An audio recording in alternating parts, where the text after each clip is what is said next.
Hello friends, आज हम बात करेंगे क्वारम सेंसिंग के बारे में। ये क्या होती है? ये एक टेक्निक है जो बैक्टीरियल सेल्स में होती है। और क्यों होती है टेक्निक? कम्युनिकेशन के लिए। किस में होती है? बैक्टीरिया में होती है कम्युनिकेशन के लिए। ये किस में हेल्प करती है? सेल टू सेल कम्युनिकेट करने के लिए, सेल टू सेल कम्युनिकेशन के लिए, आपस में बातचीत करने के लिए हेल्पफुल होते हैं। क्वारम सेंसिंग और सारे काफ़ी प्रोसेस में हेल्प करते हैं, जैसे प्लाज्मिड ट्रांसफ़र में। प्लाज्मिड ट्रांसफ़र कंजुगेशन के टाइम पे रिप्रोडक्शन जो बैक्टीरिया में होता है, वायरुलेंस में और ल्यूमिनेंस में।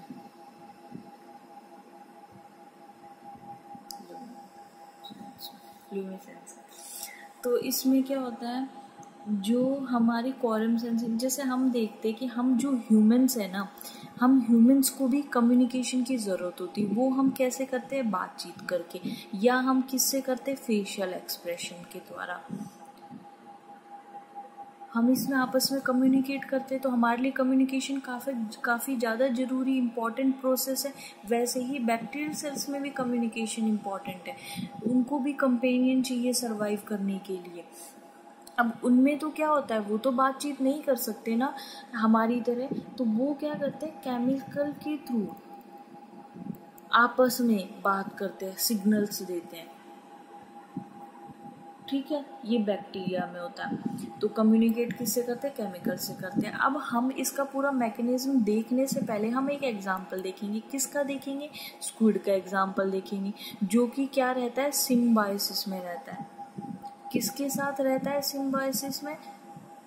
हमारे बैक्टीरिया के साथ। कौन सा? विब्रियो फिशरी, इसके साथ रहता है सिम्बायोसिस में।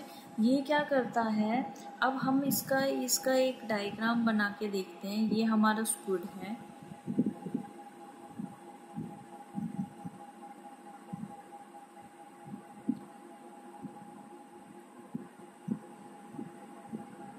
ये हमारा स्क्विड है।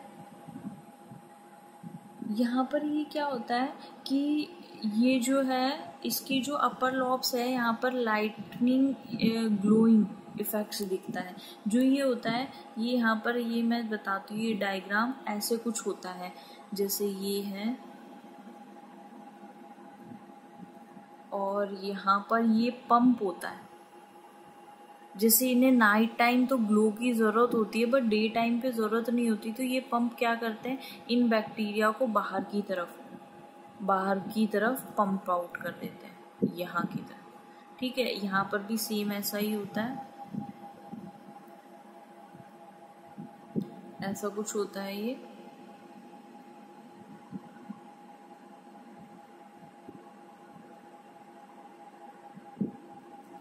ठीक है, और फिर ये क्या करेंगे? बाहर की तरफ बैक्टीरिया को पंप आउट कर देंगे। ये हमारा बैक्टीरिया है, ये उसकी फ्लैजिला है,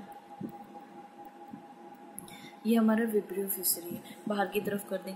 तो इसमें ये हेल्प कैसे करता है? ये सिम्बायोसिस में क्यों रहता है इस बैक्टीरिया के साथ? तो वो क्यों रहता है, उसका रीज़न ये है कि ये तो डे के टाइम पे तो बाहर आता नहीं है, ये नाइट के टाइम पे बाहर आता है। डे के टाइम पे क्यों नहीं आता?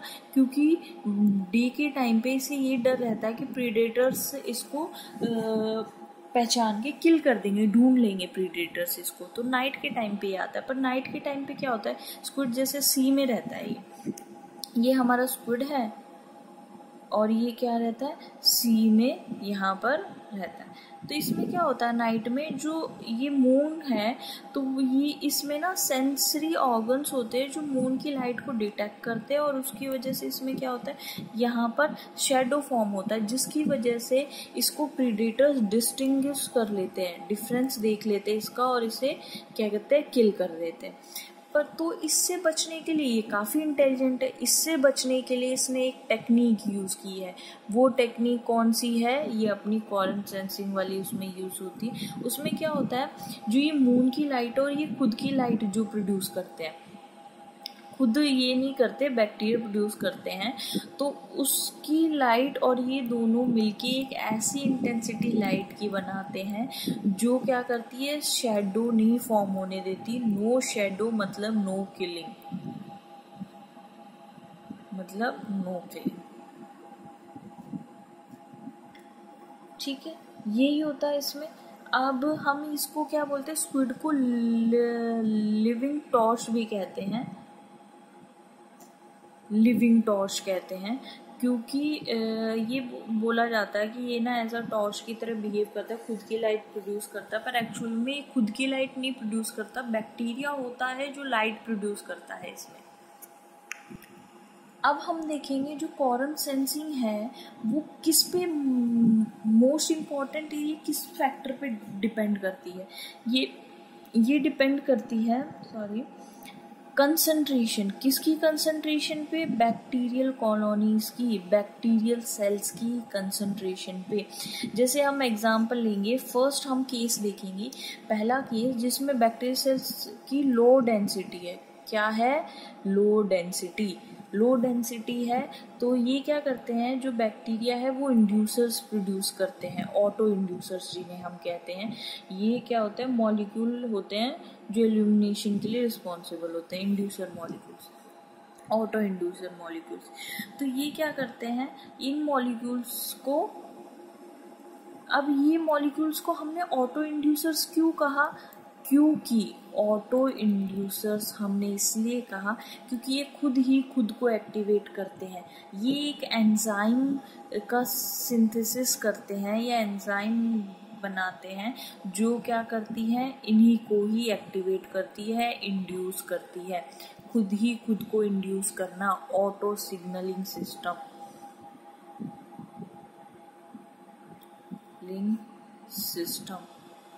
इसलिए इन्हें ऑटो इंड्यूसर्स कहते हैं। इसमें क्या होता है, जो बैक्टीरिया ऑटो ये इंड्यूसर्स प्रोड्यूस करती है ना, ये वापस से डिफ्यूज हो जाते हैं अंदर कंसंट्रेशन ग्रेडियंट पे डिपेंड करके, और फिर वो ग्लोइंग इफेक्ट देते हैं, पूरा प्रोसेस होता है, ये हम आगे देखेंगे। तो इसमें हम ये देख रहे हैं लो डेंसिटी एक बैक्टीरियल सेल है, और इसमें यहाँ पर हम देख रहे हैं कि बैक्टीरियल सेल नहीं है। अब ये बाहर इंड्यूसर भेजेगा, अब अंदर डिफ्यूज़न के लिए कंसंट्रेशन ग्रेडियंट पे ही डिफ्यूज़न वर्क करता है। अब बाहर तो इसमें बाहर क्वांटिटी कम ही रहेगी क्योंकि और बैक्टीरिया नहीं है, वो ये इंड्यूसर प्रोड्यूस नहीं करे, मतलब सिर्फ यही कर रहा है, मतलब अंदर ज़्यादा होगी बाहर कम होगी, तो अंदर डिफ्यूज़न होगा ही नहीं, तो ये प्रोसेस स्टार्ट ही कैसे होगा। अब सेकेंड हम केस देखते हैं। सेकेंड हमारा केस होता है जिसमें बहुत ज़्यादा अमाउंट में है, ये हमारा बैक्टीरियल सेल, ये सारे हमारे बैक्टीरियल सेल्स हैं। अब ये जो सेम प्रोसेस बाहर इंड्यूसर्स भेजेगा, तो वो भी तो क्या कहते हैं, यहाँ पर ये वाला भी इंड्यूसर, ये भी बाहर इंड्यूसर, ये भी बाहर इंड्यूसर, ये सारे इंड्यूसर्स बाहर की तरफ भेजेंगे, प्रोड्यूस करेंगे। अब जो बाहर की तरफ इंड्यूसर्स प्रोड्यूस किए, ये बाहर क्वांटिटी सबकी वजह से बढ़ जाएगी, बाहर बहुत ज़्यादा इसकी अमाउंट बढ़ जाएगा, तो डिफ्यूज़न होगा कंसंट्रेशन ग्रेडियंट पे डिपेंड करके, अंदर इसका कंसंट्रेशन कम है तो ये अंदर आएगा, पूरा प्रोसेस स्टार्ट करेगा, फिर हमारे पास क्या होगा, ग्लोइंग इफेक्ट शो होगा। इसलिए ये कंसंट्रेशन पे बैक्टीरिया पे डिपेंड करता है। ये कम्युनिकेशन में कैसे, जैसे ये हमारा बैक्टीरियल सेल है, ये कैसे कम्युनिकेट कर रहे हैं अब इससे देखेंगे। ये हमारा बैक्टीरियल सेल है, जो हमारा ये बैक्टीरियल सेल है ना, इसने इंड्यूसर मॉलिक्यूल को प्रोड्यूस किया, पर और बैक्टीरिया आपस में प्रेजेंट नहीं है, तो ये वापस से री एंटर नहीं करेगा, ग्लो नहीं होगा, तो इस बैक्टीरिया को पता लग जाएगा, अरे भाई मेरे तो आजू बाजू पड़ोसी ही नहीं है, मैं तो अकेला हूँ यहाँ पर, मेरे भाई बंधु यहाँ है ही नहीं, ऐसे कम्युनिकेट करते हैं। यहाँ पर हमने देखा इसने प्रोड्यूस किया, इसने भी सबने यहाँ पर अमाउंट ज़्यादा, तो वो अंदर डिफ्यूज़न होगा, ग्लोइंग इफेक्ट होगा, तो इसको पता लग जाएगा, अरे भाई मैं अकेला थोड़ी हूँ, मेरा भाई चिंटू है, मेरा भाई मिंटू है, मिंटू को पता लगेगा कि मेरा भाई चिंटू है, यहाँ पर सारे भाई लोग आपस में प्रेजेंट है, ऐसे कम्युनिकेट करते हैं। क्योंकि यहाँ पर क्या मिला हमें, सिग्नल उन्हें किसके थ्रू मिला, ग्लोइंग इफेक्ट के थ्रू ग्लो कर रही हैं, ऐसे हुआ। अब हम इसका आगे मैकेनिज्म देखते हैं। अब जो हमने ये बोला ऑटो इंड्यूसर्स, हमारे पास दो टाइप के बैक्टीरिया होते हैं, एक तो होता है ग्राम पॉजिटिव और एक होता है कौन सा, हमारा ग्राम नेगेटिव। दोनों में ऑटो इंड्यूसर्स प्रोड्यूस करते हैं, पर ये ऑटो इंड्यूसर्स क्या होते हैं, दोनों के अलग होते हैं। डिफरेंट होते हैं। इसमें ऑटो इंड्यूसर्स मॉलिक्यूल को क्या कहेंगे, ऑलिगोपेप्टाइड एमिनो एसिड, सम एमिनो एसिड जो चेन बनी होती है।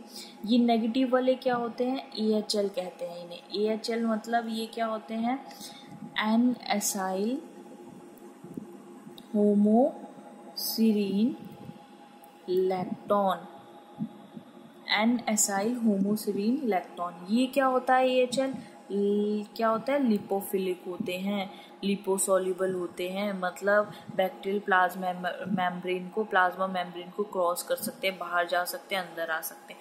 पर ये क्या होता है, ये लिपोफिलिक नहीं होते। लिपोफिलिक नहीं होते मतलब ये क्या कर सकते हैं, ये क्रॉस नहीं कर सकते, मतलब इनको एक एक्सपोर्टर या ट्रांसपोर्टर चैनल की ज़रूरत होती है बाहर ले जाने के लिए, अंदर लाने के लिए, ये होता है। अब हम इसमें मैकेनिज्म देखेंगे। सबसे पहले हम देखेंगे ग्राम नेगेटिव का। किसका देखेंगे, ग्राम नेगेटिव का। ग्राम नेगेटिव में हम किसका देखेंगे, विब्रियो फिशरी का। ठीक है, इसमें क्या होता है, ये हमारा, हम डायग्राम लेंगे, ये हमारा बैक्टीरियल सेल है, दिख रहा है पूरा, ये बैक्टीरियल सेल है, ये हमारा ओपेरॉन है, यहाँ पर जीन्स प्रेजेंट है, ये है अपना लक्स आर जीन, ये है अपना लक्स आई जीन, और ये है अपना लक्स सी, यहाँ पर वैसे ही लक्स डी, ऐसे ही लक्स के ए, लक्स ई, लक्स बी और लक्स जी, ये सारे प्रेजेंट है। ये तो होते हैं हमारे क्या होते हैं, रेगुलेटरी जीन्स, और ये हमारे क्या होते हैं, पूरे स्ट्रक्चरल जीन्स। अब इसमें होता क्या है, जो ये लक्स आई है ना, ये क्या करता है, बेसल एक्सप्रेशन करता रहता है। बेसल एक्सप्रेशन मतलब लो अमाउंट में ये अपने आप को एक्सप्रेस करता रहता है विदाउट एनी एक्टिवेशन। इसे एक्टिवेशन की ज़रूरत ही नहीं है, ये एक्टिवेट हो चाहे नहीं हो, ये अपना लो अमाउंट में अपने आप को एक्सप्रेस करता रहता है। तो ये एक्सप्रेस होता रहेगा, मतलब ये क्या करेगा, AHL सिंथेस एंजाइम को यहाँ पर प्रोड्यूस करेगा। जो सिंथेसिस किसकी करेगी, AHL की, एन एसाइल होमोसिरीन लैक्टोन, ये उसकी क्या करेगी, सिंथेसिस करेगी। तो यहाँ पर अमाउंट बढ़ जाएगा, यहाँ पर अमाउंट बढ़ जाएगा तो क्या होगा, कंसंट्रेशन ग्रेडियंट आ जाएगा, अंदर अमाउंट ज़्यादा बाहर अमाउंट कम, तो क्या होगा, डिफ्यूजन हुआ, मतलब AHL मॉलिक्यूल बाहर चले गए यहाँ पर। अब हमने बोला ये री एंट्री होती है इसकी, क्योंकि ये ऑटो इंड्यूसर, ऑटो सिग्नलिंग हो रही है, तो री एंट्री होगी। क्यों होगी, अब यहाँ पर और इसके भाई बंधु यहाँ पर प्रेजेंट है, वो सेम प्रोसेस करेंगे, सेम AHL बाहर प्रोड्यूस करेंगे, तो AHL का अमाउंट बाहर क्या हो जाएगा, कंसंट्रेशन काफ़ी ज़्यादा हो जाएगा, वापस से कंसंट्रेशन ग्रेडियंट बनेगा, वापस से डिफ्यूज़न होगा, तो डिफ्यूज़न होगा मतलब अंदर AHL जाएगा, री एंट्री हुई AHL की। अब ये अंदर जो AHL जाएगा ना, अंदर जाने के बाद ये क्या करेगा, किससे इंटरेक्ट करेगा, इसके पास आएगा, लक्सार के पास। लक्सार क्या करेगा, लक्सार प्रोटीन बनाएगा। जो ये प्रोटीन होता है ये इंटरेक्ट करेगा AHL मॉलिक्यूल के साथ। AHL मॉलिक्यूल के साथ इसने इंटरेक्ट किया और ये क्या करेगा, इंड्यूस करेगा, यहाँ से सिग्नल गया किसके पास, लक्स आई के पास। लक्स आई को सिग्नल मिला कि भाई तू बेसल एक्सप्रेशन तो कर ही रहा था, अब तू और मोर पॉजिटिव सिग्नल मिला कि अब तू और AHL का सिंथेसिस कर, ताकि हमें और AHL मॉलिक्यूल्स मिले और AHL इंड्यूसर्स मिले हमें। इस प्रोसेस के लिए उसे सिग्नल मिलता है। और ये क्या कराता है लक्सार, ये क्या कराता है, यहाँ पर RNA पॉलीमरेज की बाइंडिंग कराता है। किसकी बाइंडिंग, RNA पॉलीमरेज की बाइंडिंग। RNA पॉलीमरेज की बाइंडिंग करा दी, तो ये प्रोसेस आगे क्या होगा, इसमें इसमें आगे क्या होगा, हम यहाँ देखेंगे आरएनए पॉलीमरेज बाइंड हो गया, यहाँ पर क्या हो गया, ट्रांसक्रिप्शन होगा, as a transcription factor work करेगा, ट्रांसक्रिप्शन होगा, एमआरएनए बनेगा, वो क्या करेगा, प्रोटीन बनाएगा, प्रोटीन की सिंथेसिस करेगा, कौन सा प्रोटीन, लूसीफेरेज प्रोटीन, जो काफ़ी चीज़ों पे एक्ट करके क्या करेगा, हमें बायोल्यूमिनेंस देगा। बायोल्यूमिनेंस हमें पावर, बायोल्यूमिनेंस मतलब ग्लोइंग इफेक्ट शो होगा इसमें। ये ऐसे पूरा प्रोसेस होता है, ठीक है। अब हमने तो देखा लो डेंसिटी हाई डेंसिटी वाला, अब हम देखेंगे यहाँ पर लो डेंसिटी। लो डेंसिटी मतलब एक ही बैक्टीरिया है, एक ही लक्स आई है, वो क्या करेगा, जो बाहर की तरफ AHL भेजेगा कंसंट्रेशन ग्रेडियंट पे, पर और भाई बंधु तो नहीं है, तो बाहर तो कंसंट्रेशन कम ही रहेगी, बाहर बढ़ेगी नहीं, तो बाहर कंसंट्रेशन कम रहेगी, तो उसकी वापस क्या होगी, री एंट्री नहीं होगी, तो हमारा क्या होगा, लक्स आर एक्टिवेट नहीं होगा, तो जिसकी वजह से आरएनए पॉलीमरेज बाइंड नहीं होगा, जिसकी वजह से नो ट्रांसक्रिप्शन नहीं होगा, मतलब क्या होगा, no glowing effect, no bioluminescence, glow नहीं करेंगे, ये होगा। अब हम देखेंगे, इसके बाद हम देखेंगे सेकंड हम देखेंगे ग्राम पॉजिटिव में, मतलब बैसिलस स्पीसीज में। किसमें देखेंगे, बैसिलस स्पीसीज में। अब बैसिलस स्पीसीज में क्या होता है, इससे अलग प्रोसेस होता है, 2 कंपोनेंट सिग्नलिंग होती है, 2 कंपोनेंट सिग्नलिंग किसके थ्रू होती है, इसमें एक तो होता है हमारे पास सेंसर काइनेज, दूसरा हमारे पास क्या होता है, रिस्पॉन्स रेगुलेटर।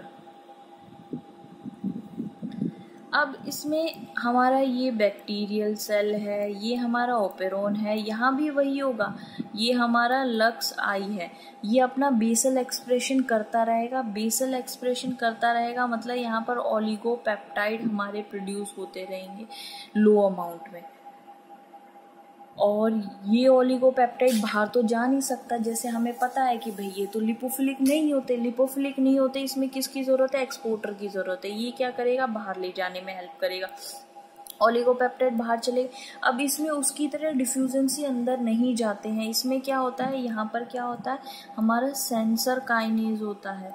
सेंसर काइनेज क्या करता है, ये सेंसर काइनेज पे ये आके हमारा जो सिग्नल पेप्टाइड है ये आके जुड़ गया, अब सेंसर काइनेज पे हमारे पास कौन सा एमिनो एसिड होता है, हिस्टिडीन एमिनो एसिड प्रेजेंट होता है, तो ये क्या कराता है, बाइंडिंग के बाद इसका फॉस्फोराइलेशन करा लेता है, फॉस्फोराइलेशन करा देता है, इसका मतलब यहाँ पर P जुड़ जाएगा, फॉस्फेट ग्रुप जुड़ जाएगा। अब फॉस्फेट ग्रुप जुड़ने के बाद ये यहाँ पर क्या होता है, हमारे पास रिस्पॉन्स रेगुलेटर होता है, जिसपे एस्पार्टेड एमिनो एसिड होता है, जो हमने D से डिनोट किया। ये क्या करेगा, अपना ग्रुप किसको दे देगा, एस्पार्टेड एमिनो एसिड्स को, अपना फॉस्फेट ग्रुप दे दिया, और ये किसकी तरह वर्क करेगा, response regulator as a transcriptional factor, और ये क्या कराएगा, ट्रांसक्रिप्शन कराएगा, mRNA बना, अपना वही mRNA प्रोटीन बनाएगा, अपना रिजल्ट मिलेगा, जो भी ये रिजल्ट देगा प्रोटीन। ये होता है इसका पूरा process. So if you like the video, please like and subscribe.